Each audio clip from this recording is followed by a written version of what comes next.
Hello and good evening, ladies and gentlemen. My name is Saur, Darkchylde, and welcome back to Let's Replay Apollo Justice. Last time, we started the second case, and it was a roller coaster of a lot of things that was pretty much a big what the fudge was going on. Let's see. Phoenix Wright got hit in a hit and run, and the driver just sped off after hitting him. Someone got arrested for murder. Someone else stole a traveling noodle stand. And two women, dare I say it, got their underwear snatched. And it took us an entire episode to find all of these things, resolve most of them, as the murder case came up very late in the episode, so we know next to nothing in this case, and we haven't met with our client until it was too late and visiting hours were over at the detention center. Oh boy. On that note, let's see if we can try to get him off the hook with little to no evidence to back us up.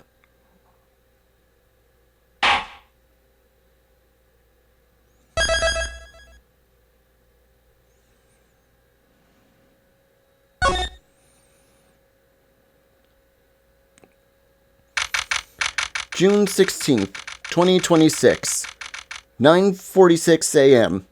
District Court, Defendant Lobby Number 2. Huh. Mr. Wright's not here today? He said his old foot injury was acting up. Old injury?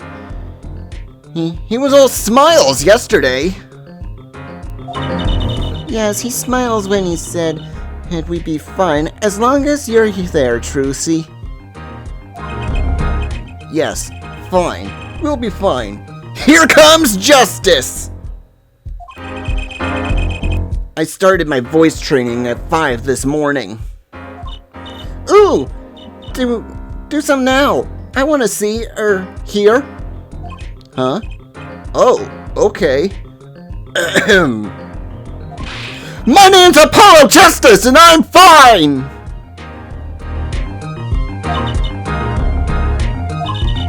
That sounds more like a self-mantra than voice training. I'm fine. What are you saying? You know what I'm saying? Yeah, good morning. Yo, sup? Hit me with the guilty verdict. Hey, G, see if I care. You just hang loose and let things go with the flow. Oh, you know what I'm saying? Not really. Wonky, won't be running your mouth out like that in here. See, that's the difference between me and you, old man. I ain't afraid of cops. Real G's can't keep it real till they spend some hard time in the pen. You have absolutely no idea what you're talking about. Sounds like they've both been voice training too, Apollo. My worst fears realized. The trial's starting, and I still haven't had a real talk with my client.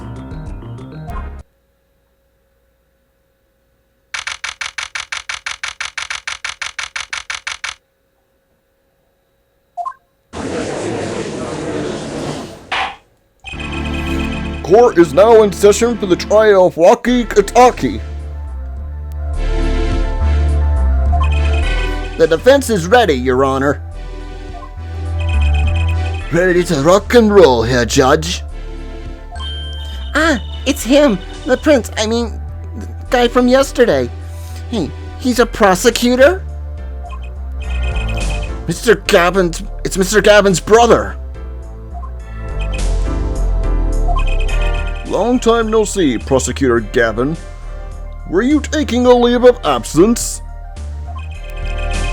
You know my little band I started in my free time?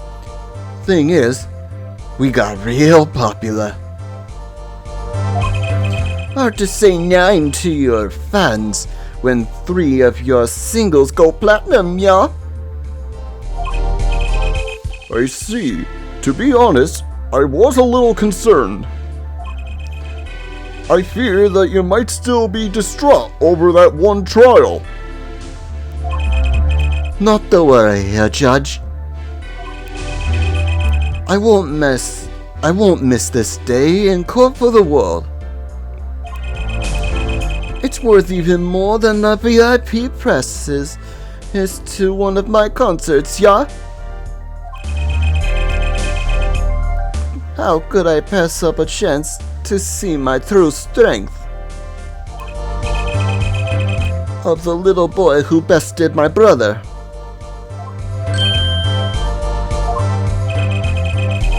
It's worth canceling a show or two, yeah. Understood. You may give your opening statements to the court. Before that, I was thinking. The air in this courtroom is not a bit serious. This is a court of law. That's not the way here to get the crowd jumping there, Judge.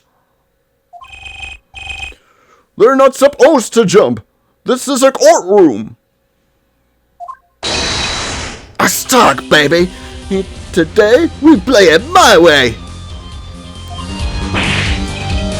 What's that noise? Sometimes you have to get on up in order to get down to prosecuting. This is crazy! The victim, Pearl Mirackets. It's director of Mirackets Clinic. The scene, People Park. He was found pulling a noodle stand. What in the world was a doctor doing pulling a noodle stand? Yes, I believe. You will only find that out by asking the defendant right here, right now. Because it is an undeniable truth that he shot the victim. What do you mean, undeniable? If you are to glare at anyone here, Judge, just glare at the punk in the defendant's chair. His crime was witnessed quite clearly, you see. Very well. Please admit this witness to the court.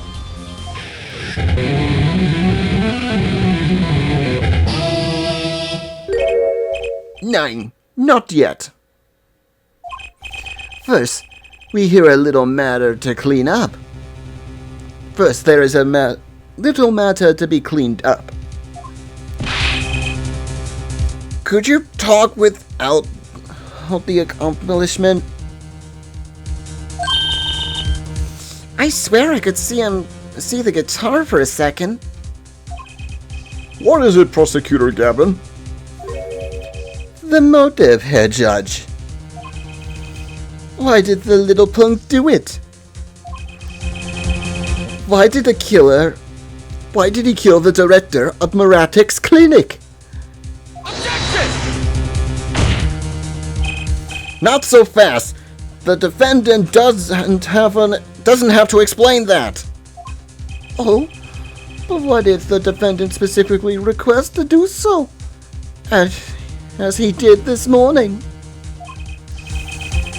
I want to give a shout out to all of my homies, I believe he said. What? What is right? They always say that on stage. You should hit the crowd. Hold speed and ferocity. Sounds like he got you good, huh, Polly? Well, this is highly unusual, but the court will now hear from the defendant concerning his motive for the crime. So, you are the defendant. Walkie, are you? I ain't your son, old man. And you step to Kataki.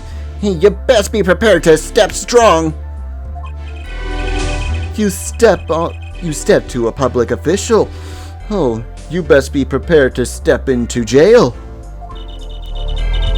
You gotta hand it to him. Bucky sure has guts. It's not his guts I'm worried about. Well then, the court will now hear testimony on the defendant's motives. From the defendant himself.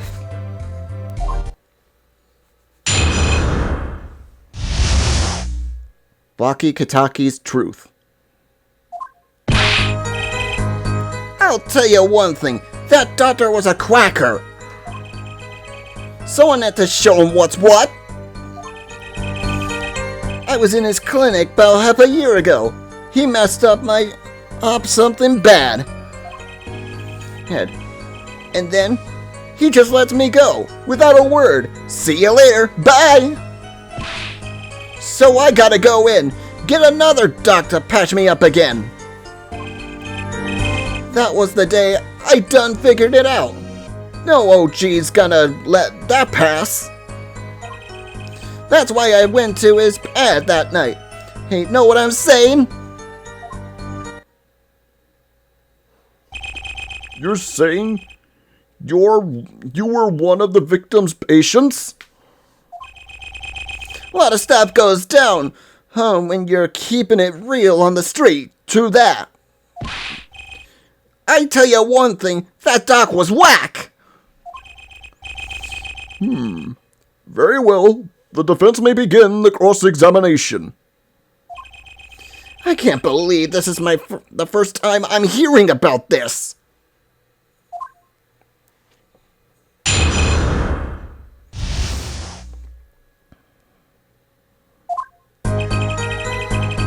I'll tell you one thing, that doctor was a quacker. First of all, the word you're looking for is quack. Heck, and isn't that a little harsh? He's your family doctor. Who asked you, Pointy Locks? It's just who do you think you are? Your lawyer? Look, I ain't trying to hear that.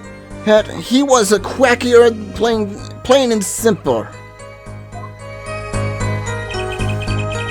Someone had to show him what's what. By someone, you mean...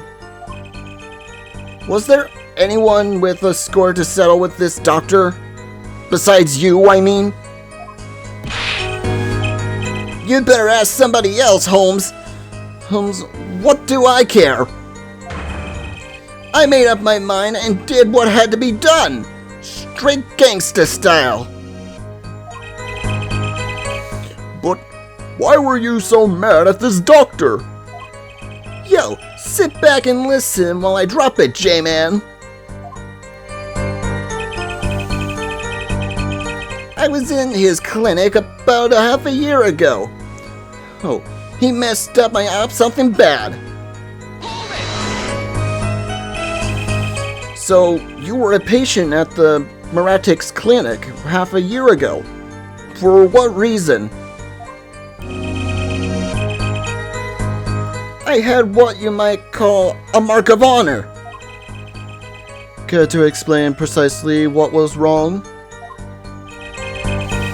We had a little run-ins with the rival's family. That's when I pulled a jack move. and ran into an ambush. She busted a cap right in me. According to my sources, you couldn't stand the stress of waiting and ran in 15 minutes before the appointed time by yourself. Hey, I was more than a match for those guys. So you were carried to the Miratic's clinic from there? Apparently, he was shot in the heart. Shot in the heart, and he's still alive? I can catch bullets between my teeth, but never learned how to catch them with my heart. The bullet stopped just short of my temper. Her, you know what I'm saying? I would have been golden if it weren't for that whack doc. I can't even take out a stupid bullet. So, you say the surgery was a failure? That ain't all it is, Holmes. And he just lets me go. Oh, without a word. See you later. Bye. What do you mean, he just let you go without a word? What do you think it means? It's whack, that's what! I'm not sure what that means, but it sounds bad. It sounds that those Herr Doctor wished to hide his mistake. This is why he let the defendant go. He's a liar, straight up. He's a better G than me.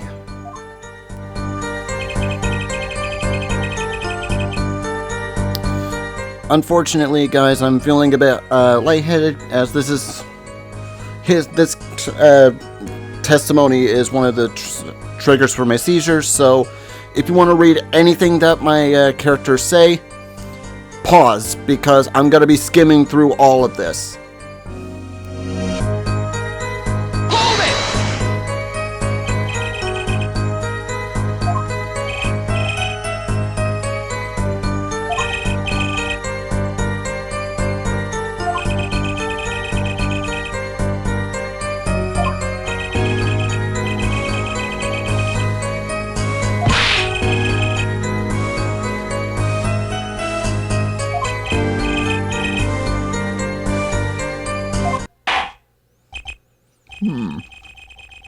It seems that there were issues with this doctor. Man, and putting up with him... Man, putting him down was like doing the world a favor. Waki, please consult your lawyer before saying things like that. Chin up, Apollo. Straight up. Back straight. But why did this mistake only come to light that day?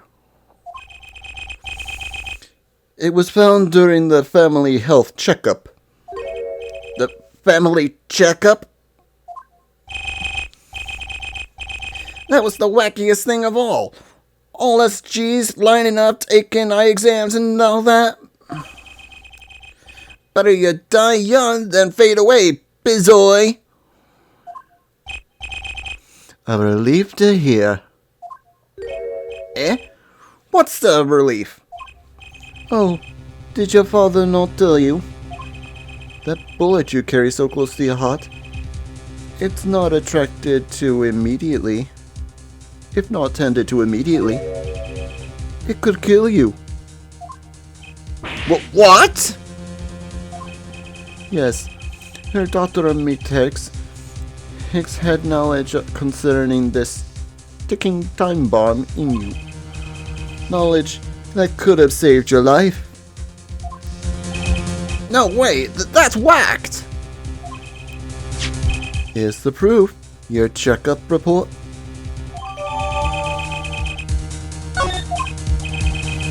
How ironic that you would kill the one person capable of helping you.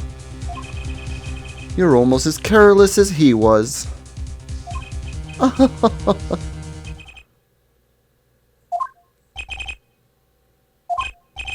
Well, now that the place is hopping, let's get this gig started. Started? We've had enough of warm-up act, yeah? Time to hear from the witness. Rocky sure is quiet all of a sudden. I'm a little uneasy myself. Me too, Apollo. Me too. But we're gonna push on. As best we can. Is this Gavin's strategy?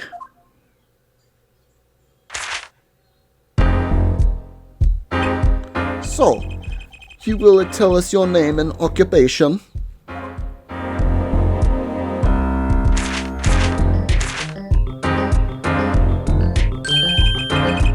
My name is Wesley Stickler. By occupation, I take it that... Oh, fudge. He's doing one of those dialogues that's going too fast. I can't read it all.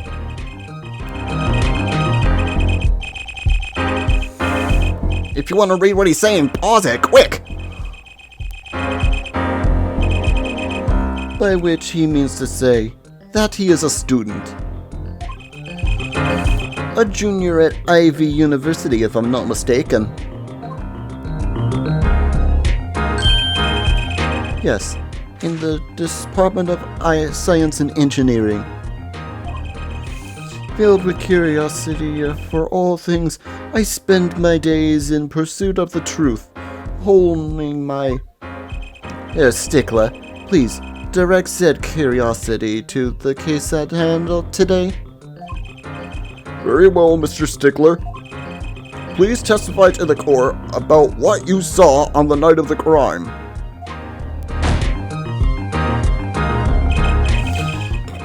You asked quite simply what you saw. Fudge, he's doing it again!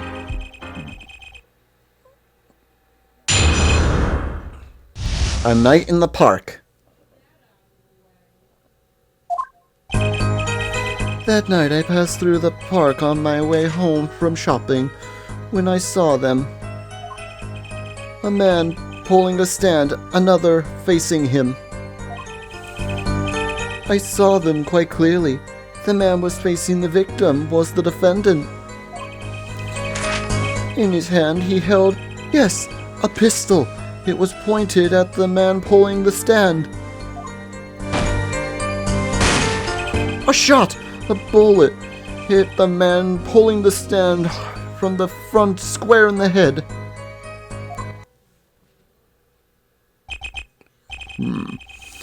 Was there anyone else at the park in the time? I can say with 100% accuracy that there was not. The pistol our witness refers to is this. The court accepts this into evidence. Very well, Mr. Justice. Your cross-examination.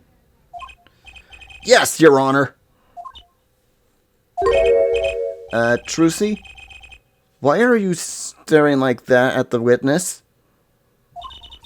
That man. I can't help but feel I've seen him somewhere before.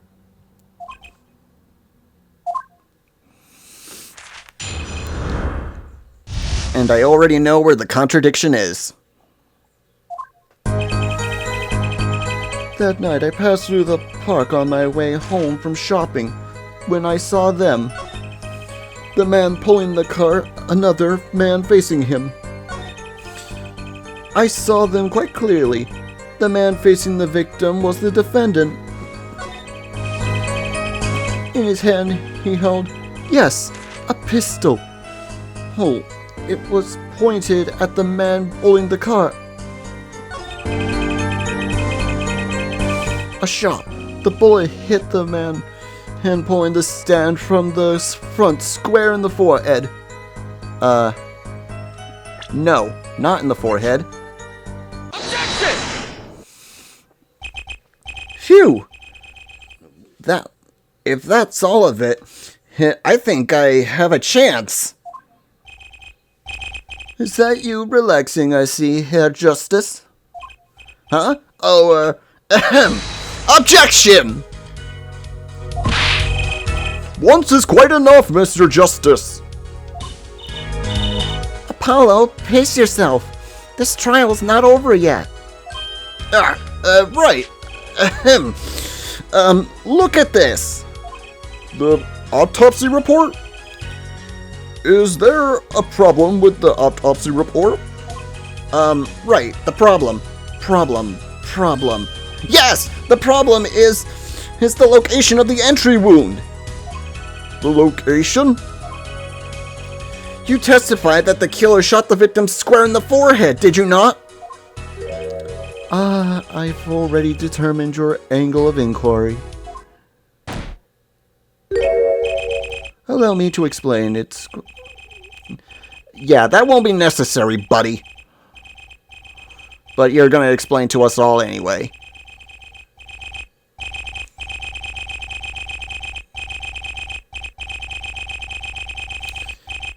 Anyone want to interrupt? Mr. Justice. Yes? Was your objection into these krypton particle thingies? This is the big time. And you are obsessed with something so small?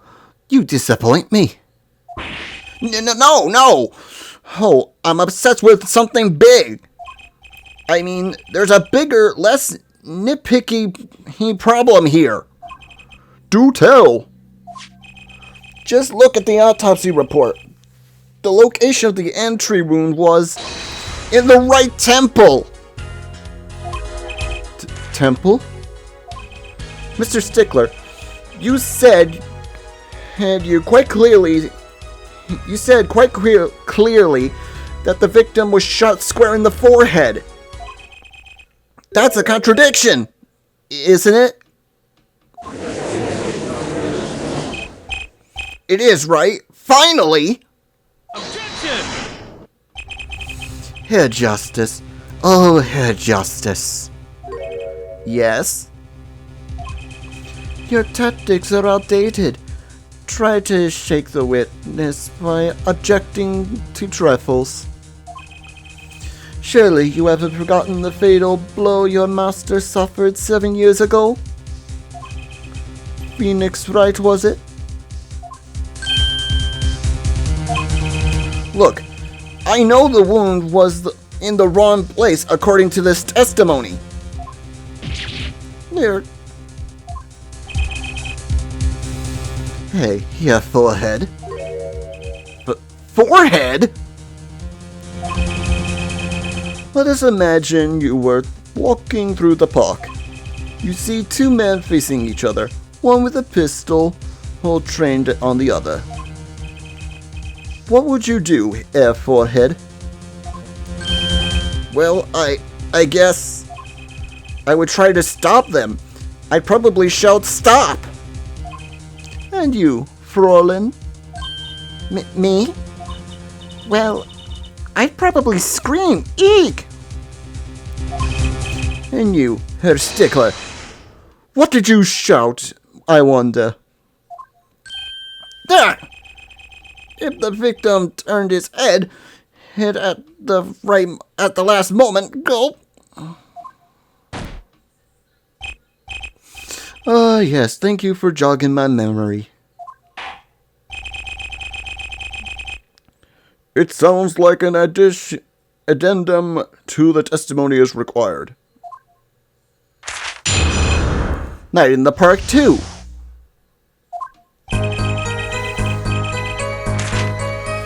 As soon as the killer raised his pistol, I took action. "Cease at once, you two!" I cried with composure. The victim turned in the direction of my voice, and the shot rang out. Whereupon our cowardly killer, the defendant, appeared to have become frightened. Tossing the pistol aside, he fled from the scene.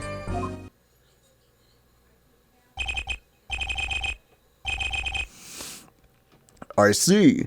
So you attempted to stop the crime. Indeed, with composure. Well, maybe the criminal wouldn't have fled if he hadn't shouted out like that. That doesn't really matter now, unfortunately.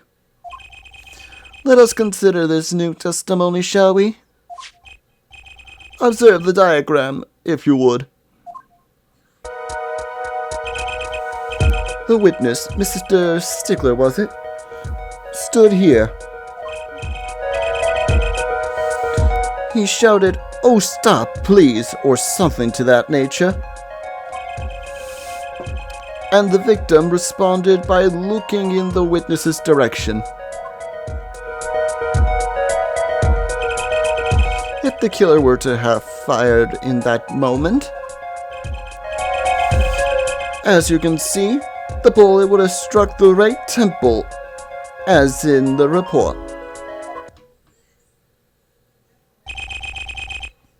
That does seem to be the case. Witness the power of Junior in Ivy University's Department of Science. Very well. Mr. Judgment, you may cross-examine the witness. Again, I already see a contradiction. As soon as the killer raised his pistol, I took action. Cease this at once, you two, I cried out, with composure. The victim turned in the direction of my voice, and a shot rang out. Whereupon our cowardly killer, the defendant, appeared to have become frightened. Tossing his pistol aside, he fled from the scene.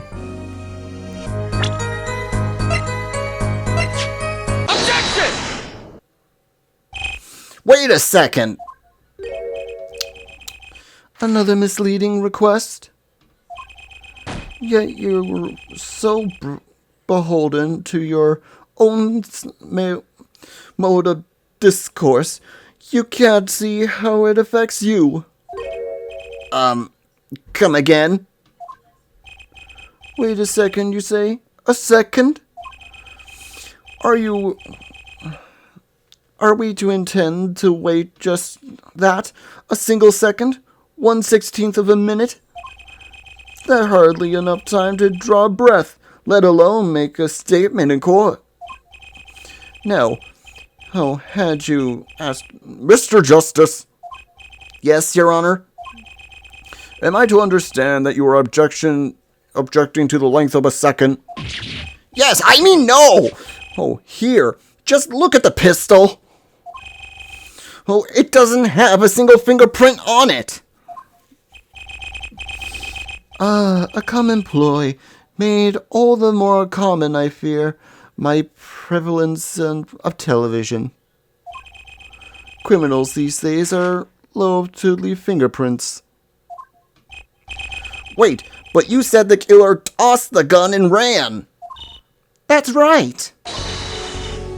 He didn't have time to wipe fingerprints on the gun. Ah, the little girl sticking it to the university student. There's a song in there. I'm not little. Then let's think the adults, shall we? Then let's think like adults, shall we, Frolin? Eh?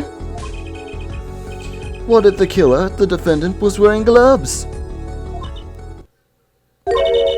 Gotta admit, didn't think about that, Apollo. Well, Mr. Justice? Could the killer have been wearing gloves? No way. The record of the murder weapon is very clear about one thing. The fingerprints were wiped, which means some traces of prints remained, which contradicts your testimony. If everything happened as you say it did, he didn't have time to wipe the pistol.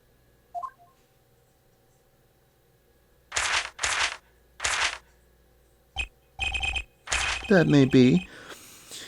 But it does not change the way I saw it. what I saw. The killer, the defendant. He threw down the murderous weapon from his hand and fled. And this pistol was found at the scene of the crime, strongly suggesting that this was the weapon that he disposed of. That sounds solid to me, Fullhead. Had any more of your precious objections? What gives, Apollo? Well, let's see that voice train go to work. You know, I've only recently realized something. No matter how much you train your voice, it doesn't matter if you have nothing to say. What do you mean, nothing to say? Isn't it obvious? As from what the witness just said? Huh? Isn't what obvious? When he restated that what he saw just now, he said he saw Waki drop a murderous weapon. But that's not the same as being 100% sure of what Waki threw away. You're right!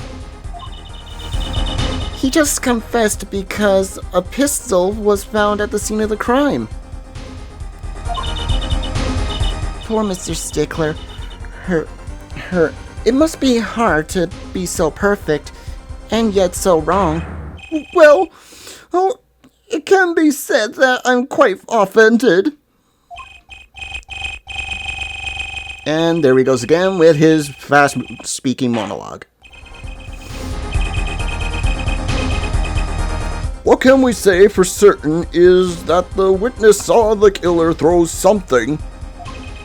Does the defense have anything to say about this? Well, if what he threw away wasn't the pistol, then it had to be something else. At least one person on the defense team seems to be thinking. I'll wipe that smile off your pretty face, Gavin. Perhaps you can inform the court as to the nature of this something else. What did the killer throw away before fleeing the scene? Take that! Is that a sword? I saw one of those in the late-night movies last night. Great, a sleep-depraved judge. this knife was found at the scene of the crime, with the defendant's prints on it. His prints? This single piece of evidence proves two things. One, that the defendant threw down wasn't a pistol.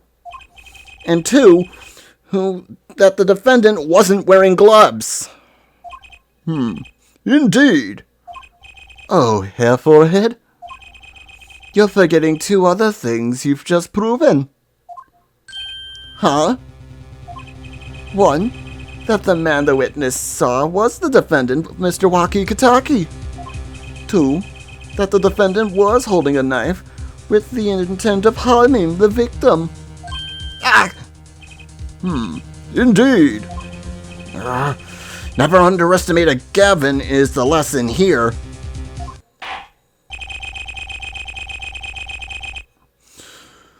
This court is of the opinion that our witness is fond of making assumptions. In that night, I believe it would behoove us to hear what really occurred. With less assuming, please.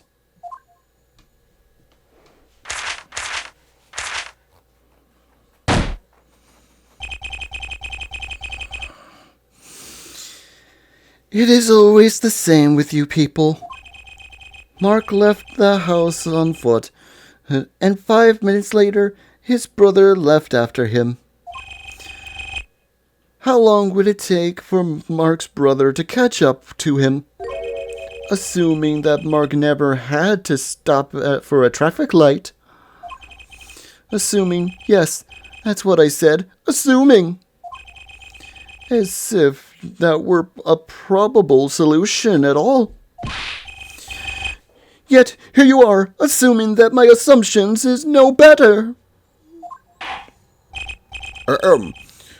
What this court assumes is that the witness will testify to what happened after the shot was fired.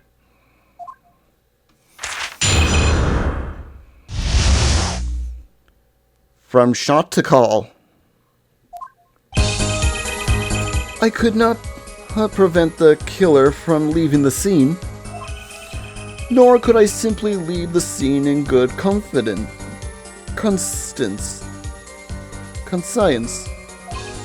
Ergo, I used my cell phone to call the police.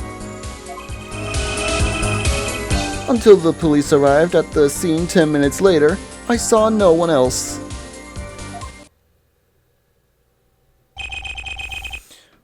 Why didn't you seize the killer? He was, as you say, a killer. Of course, I could have ran him down, like what would he have done when cornered? Sadly, it takes more than an appetite for solving quadratic equations to know that.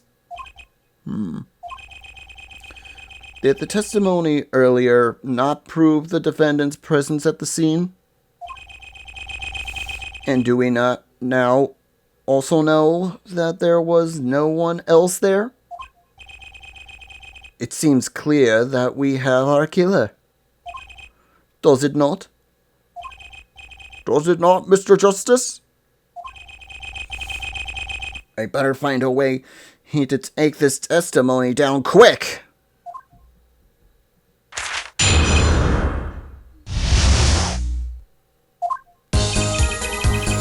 I could not prevent the killer from leaving the scene. Which way did the killer run? By that time, it was clear the killer had noticed me. Naturally, he ran in the opposite direction. That would mean he ran in the opposite direction from the Kataki mansion. Ashtag, don't even think about pointing out that he was going away from his house. All he had to do was loop back once he was out of sight. Ugh! How did he know that's where I was going? Nor could I simply leave the scene in good conscience.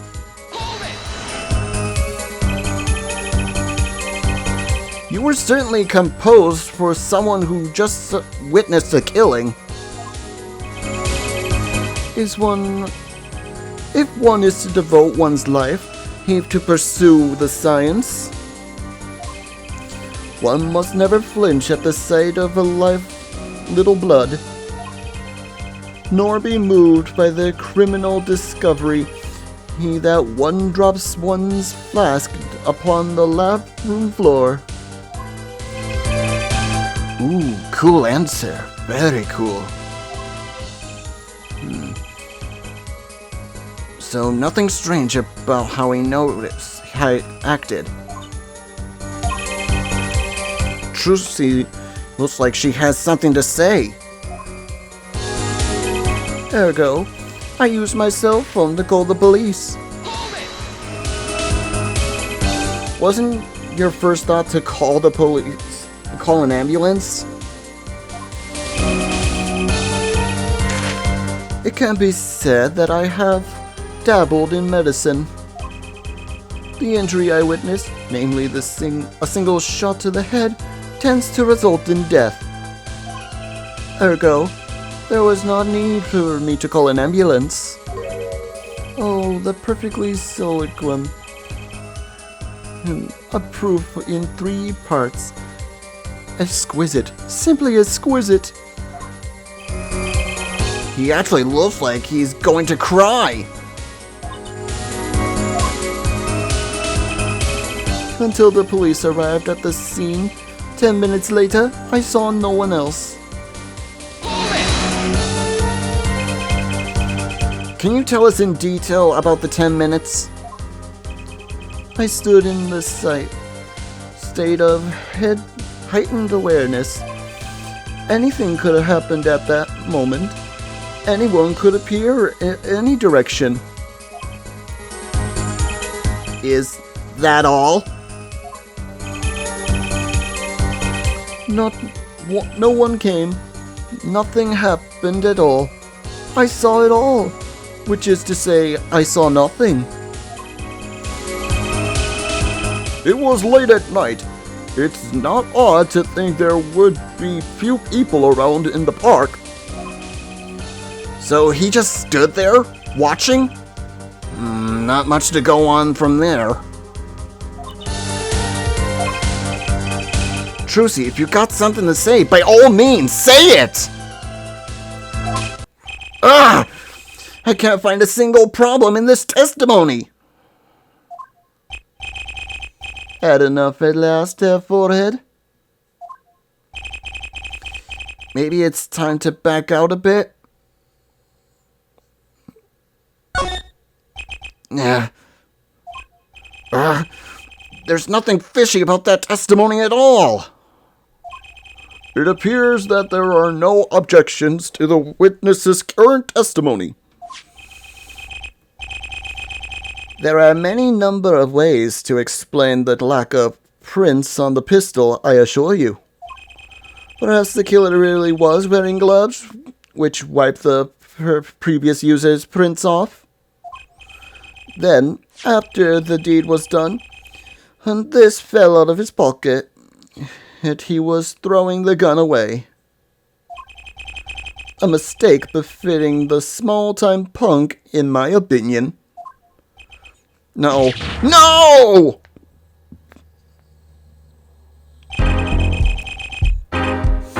It seems we have come to the end of the line here. No, that can't be all.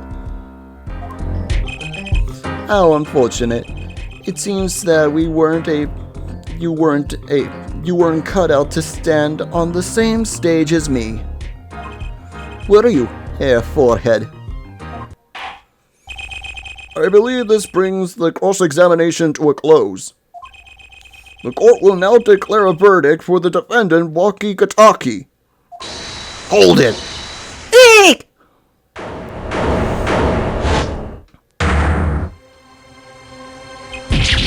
Trucy!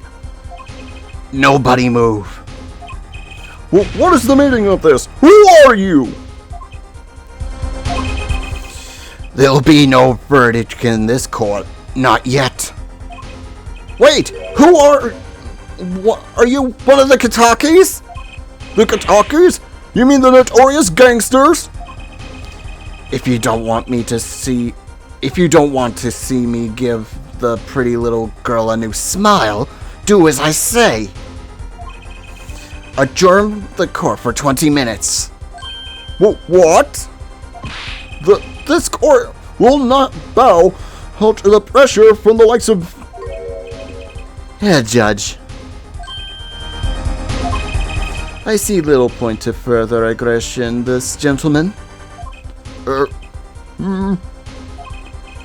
Recess, 20 minutes, or I promise you'll regret it.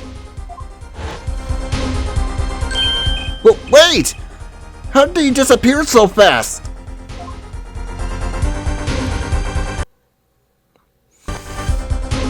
Come to the defendant's lobby, Apollo. I suppose I have no choice but to adjourn for a 20-minute recess. Bailiff, catch that mysterious man! And that's where we're going to be leaving things for right now. What happened to Trucy? Who was that mysterious man? And what's to become of our client during the latter version of the trial? Find out next time and let's replay Apollo Justice, Ace Attorney. I hope you enjoyed today's episode. If you did, hit that like and subscribe button. Leave a comment if you want. Ring that bell to be notified when our next video comes out. We do new videos every Tuesday, Thursday, and occasionally Saturday and Sundays. Till the next video, This is Saur Darkchylde, signing off. Have a good night, folks.